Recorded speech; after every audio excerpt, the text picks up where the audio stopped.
Bienvenue dans cette quatrième partie de l'Osho 2024 entre Sotafuji, le tenant du titre qui vient d'arriver, et Tatsuya Sugai, son challenger. Fuji mène 3-0 ce match et c'est le premier arrivé à 4 points, donc s'il gagne cette partie, il sera à nouveau Osho pour l'année. Il sera en plus senté maintenant pour cette partie, donc les deux joueurs qui vont de manière traditionnelle placer les pièces. Donc Sotafuji va prendre le roi qui n'est pas le général de Jade, et bien sûr Sugai qui le challenger prend du coup le roi avec la petite virgule, c'est-à-dire le général de Jade. Fuji va être senté pendant cette partie, donc il va commencer. Et les deux joueurs qui vont mettre les pièces, alors je pense que les deux utilisent la méthode Ohashi. Si vous avez vu la dernière vidéo du coup sur le Kyo, on avait Fuji qui utilisait la méthode Ohashi et Ito qui utilisait du coup la méthode Ito. Et là donc suspense, les deux ont mis des lances, donc ils utilisent tous les deux bel et bien la méthode Ohashi pour placer les pièces. Alors depuis leur dernière confrontation, Tatsuya Sugai a joué un match de classe A du Meijin et il l'a perdu, et c'est un peu dommage parce que ça lui fait 5 victoires et 3 défaites. Il jouera la toute dernière partie contre Toyoshima qui lui a 6 victoires, 2 défaites, donc il faudrait qu'il le batte et à nouveau qu'il le rebatte en match de départage pour pouvoir devenir le challenger du Meijin, qui sera aussi défendu par Sotafuji. Fuji, lui, a joué sa première partie du Kyo contre Takumi Ito, que vous avez pu voir dans la vidéo précédente, et il l'aurait également joué le jour même du Kyo en Coupe NHK, donc c'était un format plus court, et il a gagné du coup cette partie au format plus court. Les deux joueurs se sont rencontrés 16 fois au total et Fuji mène dans les confrontations 12-4. Le témoin principal de la partie est Osamu Nakamura qui est 9ème dan, qui a remporté 2 fois du coup le titre de l'Osho en 1985 et il l'a défendu en 1986. Les 2 fois c'était contre Makoto Nakahara.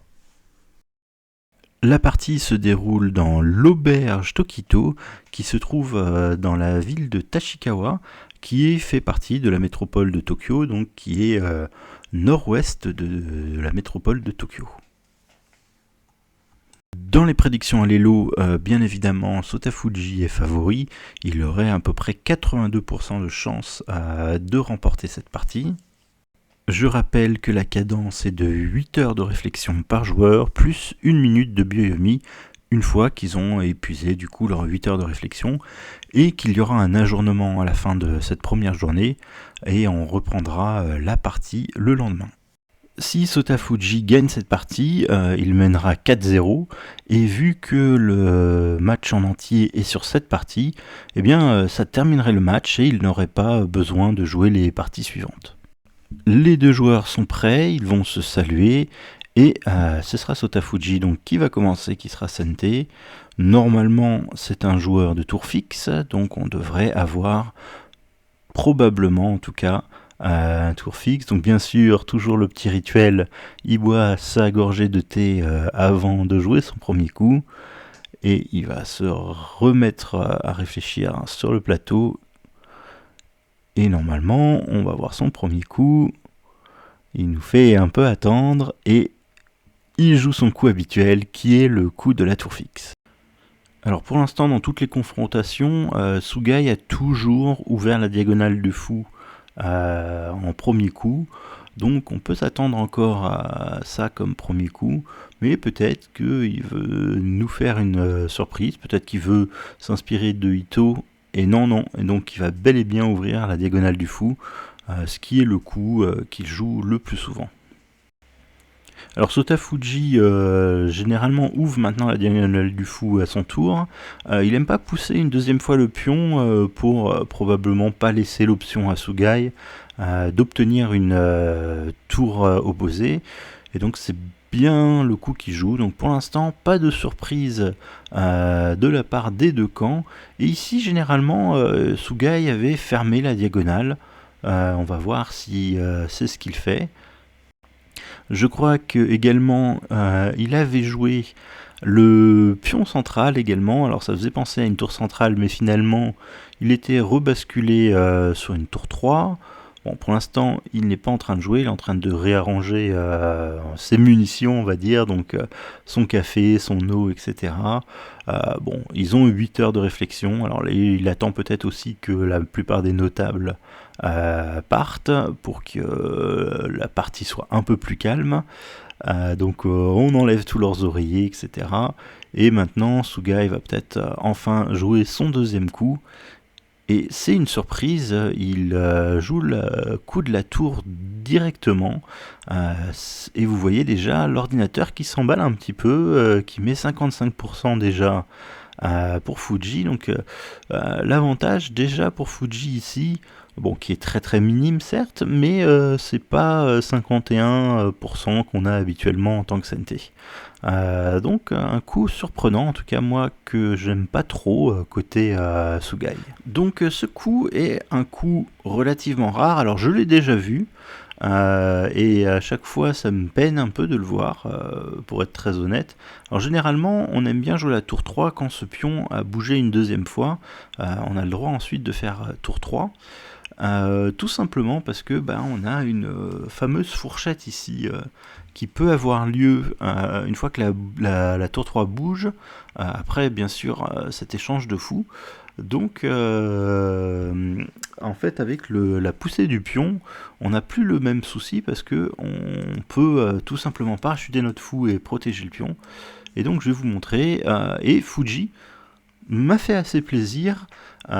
Beaucoup de joueurs en fait des fois ignorent ce genre de variante, mais Fuji veut prendre l'avantage tout de suite et donc il fait fou prend, et on prend avec la tour. Alors c'est mieux à mon avis de prendre avec la tour qu'avec l'argent pour une raison très concrète. Alors Fuji va faire sa fourchette entre les deux pions, donc il assure la promotion de son fou. C'est contré maintenant par Sugai. Alors ici, bon, prendre, ça serait pas si intéressant que ça, même si ça ouvre un peu du matériel, parce que tout simplement, après fou ici, par exemple, on pourrait faire fou en opposition, et si on prend la lance, on perd également une lance. Bon, après, c'est un peu une course, alors chacun peut prendre les pièces de l'adversaire, mais il n'y a pas réellement d'avantage ici pour Fuji, donc ce n'est pas ce qu'il va faire. Ici, Fuji va prendre ce pion, et donc on comprend maintenant pourquoi on a pris plutôt avec la tour à la place d'avoir pris avec l'argent. Alors deux raisons à ça. Déjà, on n'aura pas notre tour en prise, et puis même si la tour bouge, en fait quand elle est en 3, on aurait eu le cavalier en prise, donc ça aurait été un souci. Et Sugai donc va reprendre un jour ce pion et faire également promotion, mais il décide tout d'abord de chasser le fou promu, qui prend un pion, et après la prise ici, on peut déjà faire un petit bilan dans cette position. Alors on a chacun eu un fou promu, bon le reste est à peu près égal, sauf que Fuji a déjà un pion de plus. Alors c'est pas un avantage encore décisif, mais bon c'est un micro-avantage quand même, et c'est pour ça que l'ordinateur déjà préfère la position de Fuji. Alors il y a quand même probablement une raison pour laquelle Sugai décide de rentrer dans cette ligne, bon, qui est très objectivement un peu inférieur pour lui. Probablement déjà ça va sortir complètement Fuji de la préparation qu'il aurait pu avoir. Peut-être qu'il ne s'attendait pas à cette variante là, elle n'est pas tellement jouée quand même, et peut-être que si Sugai trouve des plans, il peut, même avec une position un peu inférieure, mettre en danger Fuji. Bon, de toute façon, il va falloir qu'il tente quelque chose dans ce match, parce que il a pris plusieurs approches, et à chaque fois, ça s'est mal passé. Alors surtout les deux dernières parties n'ont pas eu l'air d'être très très serrées. Et donc dans cette position, Fuji va bien évidemment défendre le pion qui était attaqué. On a à nouveau un développement de l'or et une attaque sur le fou promu de Fuji. Il va aller jusqu'en 1-6 alors qu'il n'est pas visuellement la case la plus belle pour un fou promu, mais quand même ça met un peu de pression sur le roi, et potentiellement ça peut défendre également son propre camp. Sugai continue avec ce développement d'or en 7-2, donc logiquement je pense qu'il devrait mettre son roi dans une position de minot. Alors pour l'instant ça sera que un demi-minot, parce que ce général d'or, je pense pas qu'il y ait réellement un monde où il va revenir jusqu'en 5-2, mais en tout cas on prépare le château, et Fuji doit trouver également une manière de faire un château, et donc pour ce faire il va développer l'or qui était en 4-9 jusqu'en 5-8, et en même temps il pose la question à ce fou promu de savoir où est-ce qu'il va aller. Petit point nourriture, pour sa collation du matin, Sugai a pris des choux à la crème gari-gari, que vous pouvez voir, ainsi que du jus d'orange qui est fait localement, et un café glacé, qui est une spécialité encore de l'auberge Tokito, dans laquelle la partie se déroule. Pour sa collation du matin, Sotafuji, lui, a pris du warabi mochi. Donc on en avait déjà parlé précédemment. C'est une sorte de mochi un peu gélatineux qui est réalisé à partir de l'amidon de fougère. Et dans le cas de la collation du matin de Sotafuji, il est pétri avec de la farine de soja à l'érable et du sirop de cassonade. Et la boisson jaune que vous voyez sur le côté, c'est un thé glacé, alors qui s'appellerait du thé Sayama Onaka. Alors si vous avez des infos là-dessus, je veux bien que vous les postiez dans le commentaire. Donc bon, un thé glacé, il n'a pas pris de café, contrairement à Sugai. Donc après ce coup joué par Fuji, il lui reste 7h22 de réflexion et encore 7h41 pour Sugai. Donc ils ont quand même pris 40 minutes pour Fuji et 20 minutes pour Sugai. Donc ça me prouve un petit peu que Fuji en tout cas n'a pas joué aussi vite que dans la partie du Kyo contre Ito, où là il avait joué 70 coups en 15 minutes à peu près. Donc déjà le rythme est beaucoup plus lent. Alors effectivement il y a le double de réflexion, mais après ce coup, du coup, Sugai va tout simplement mettre son fou premier en retrait et attaquer ce pion, qui va être défendu du coup par Sotafuji. Et maintenant, on va passer notre tour qui a fait une petite valse qui était en troisième, puis qui a repris en deuxième, qui finalement va aller sur la colonne ouverte, qui a l'air d'être sa place logique, on va dire, dans ce genre de position. Et donc, il active sa tour maintenant. Ici, Sotafuji va développer ce général d'argent. Alors peut-être que il avait un peu peur. Admettons que si il jouait par exemple ce coup d'or, peut-être ce sacrifice de fou aurait potentiellement été intéressant.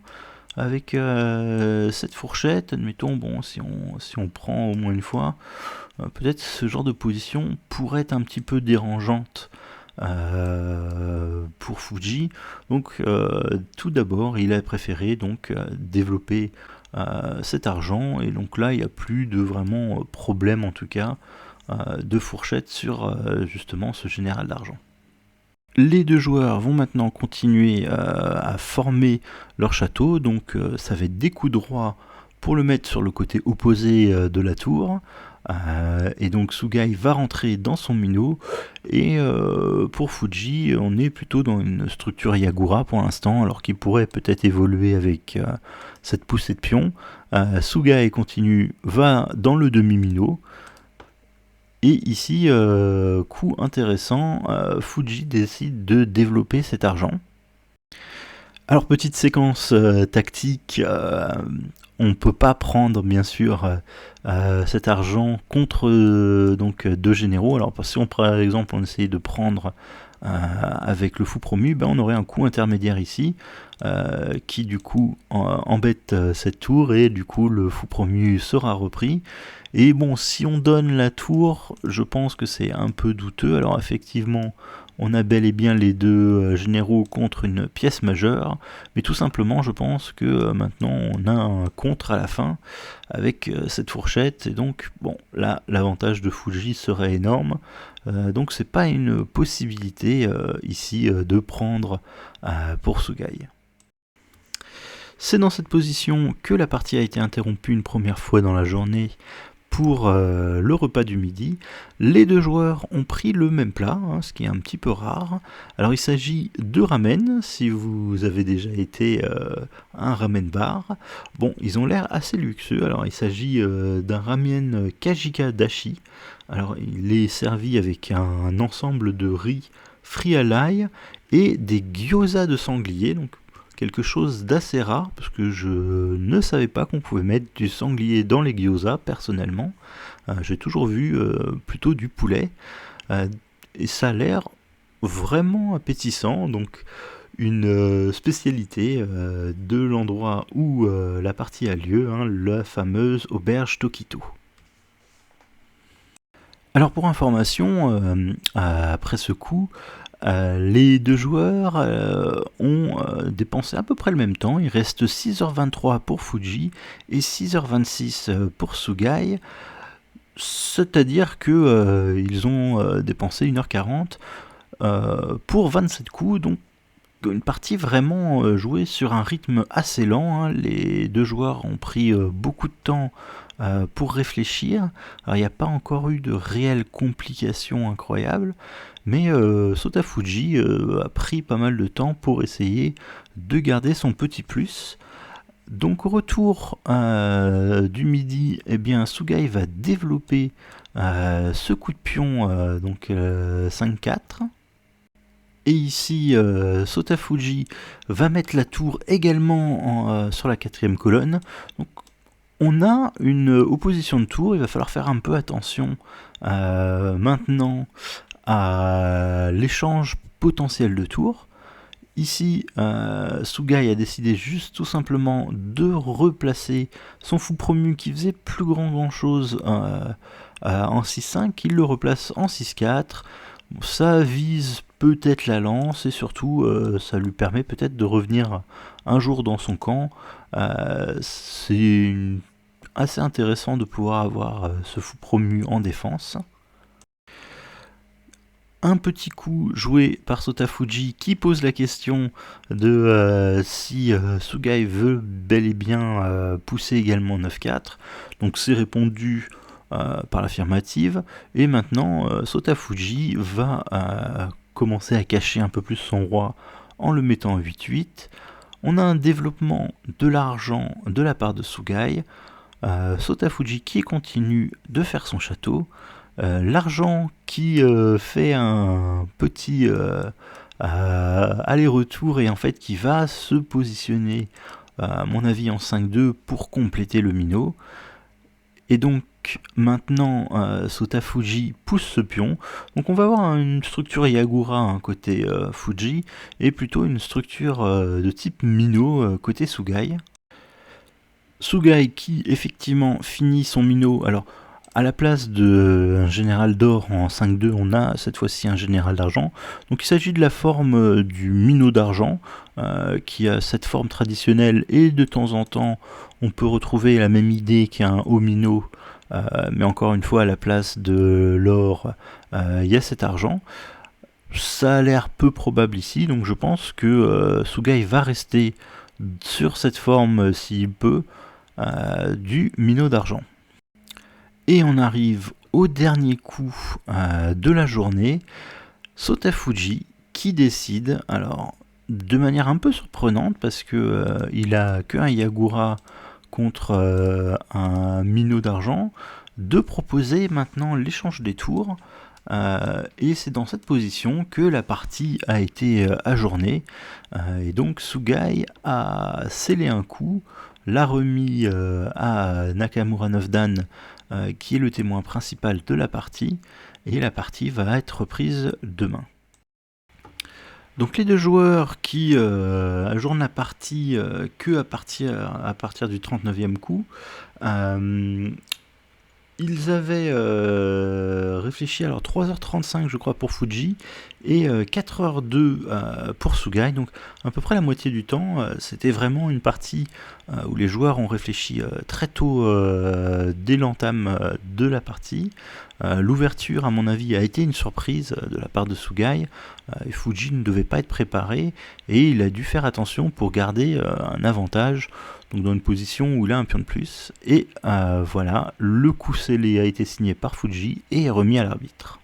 Alors à quoi s'attendre dans la position finale? Honnêtement, je pense que Sugai va être obligé de prendre cette tour.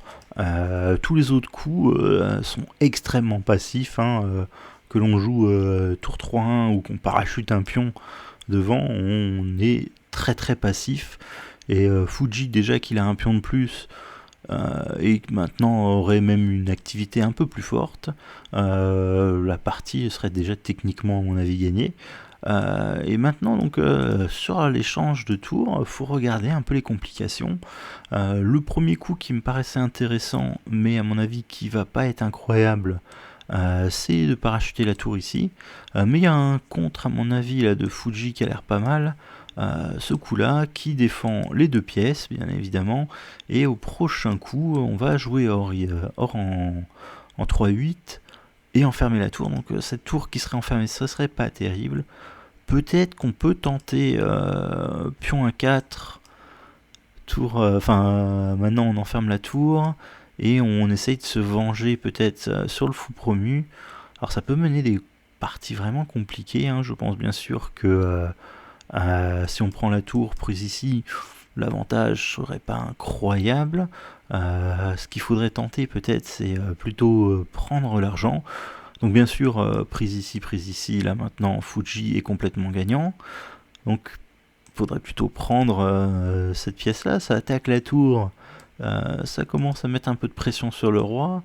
Mais par exemple, tout simplement, promotion, on est obligé à mon avis d'essayer de récupérer ce fou, mais par exemple échec, le roi part, et on a déjà une petite avance d'attaque du côté de Fuji.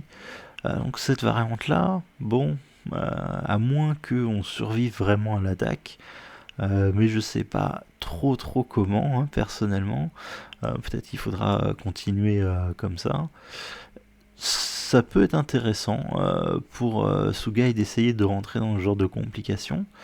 Je vois pas donc par contre après cet échange d'autres vraiment moyens intéressants de parachuter la tour.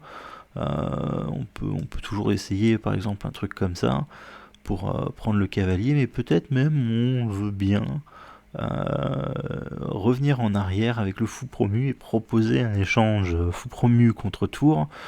Et je pense que les fous sont moins forts que les tours dans cette position. Alors effectivement, il va falloir trouver quand même un endroit intéressant pour la tour de Fuji. Ça c'est l'autre souci. Alors admettons, on va aller au bout de notre idée dans la variante. On va même passer notre tour, aller côté Sugai. Il faut trouver un endroit intéressant. On n'a pas réellement la case de 2, il y a toujours un problème ici. Donc bon, pour l'instant, ça va être un peu une guerre de où mettre ses tours. Je pense que l'échange de tours est forcé, je vois pas de coup autre. Mais ça va être après savoir où ça se joue. L'autre option peut-être après l'échange de tours, par exemple, ça peut être un peu bête là pour Sugai, mais peut-être juste de remettre le fou promu en 3-1, ça a l'air de couvrir un peu toutes les cases. Peut-être que par la suite, on va pouvoir menacer des choses un peu plus intéressantes. Peut-être qu'on peut essayer le pion 1-4, et maintenant on aurait peut-être tour ici avec un temps de plus. Il faudrait voir aussi ce que Fuji fait. Et beaucoup d'options après. Malheureusement pas trop dans la position initiale. Du coup ça laisse pas trop... alors je sais pas si c'était un bon ajournement pour le coup. Parce que Fuji à mon avis s'attend à 99% de chances que on échange des tours dans cette position. Tous les autres coups sont vraiment ignobles. Par contre, bon, ce qui est bien pour Sugai, c'est que il commet pas, enfin, il se laisse le temps de chercher les complications par la suite. C'est pas un coup décisif maintenant. Donc bon, on verra demain quelle est la suite de la partie. Si Fuji gagne, ce sera la fin du match. Et bon, en tout cas, cette partie tient encore toutes ses promesses. Un peu mieux que les deux dernières, même si déjà l'avantage d'un pion de Fuji est pas négligeable.